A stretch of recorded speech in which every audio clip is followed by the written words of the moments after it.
Ipatutupad ng bagong direktiba ang isang workforce optimization initiative na gawa ng Department of Government Efficiency o DOGE sa ilalim ni Elon Musk. Mabilis nang nagbabawas ng pondo at nagtatanggal ng programa ang bawat departamento. Ayon kay Musk, hindi opsyon kundi kailangan ng bawasan ng mga gastusin ng gobyerno. Tinawag din niyang unelected, fourth, unconstitutional branch of government ang federal bureaucracy na dapat umanong managot sa utang ng bansa. Idinagdag din ni Musk na nais ng mga taong bumoto ang reforma ng gobyerno at iyon ang ginagawa nila sa DOGE. Kasama din niya sa Oval Office ang anak nitong si X.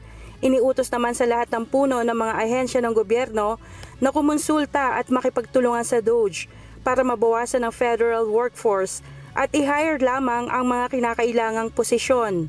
Ayon kay Trump, nakita na ng DOGE ang ilang bilyong dolyar ng abuse, incompetence at corruption. Ayon kay Musk, nais nilang magkaroon ng tamang bilang sa loob ng gobyerno.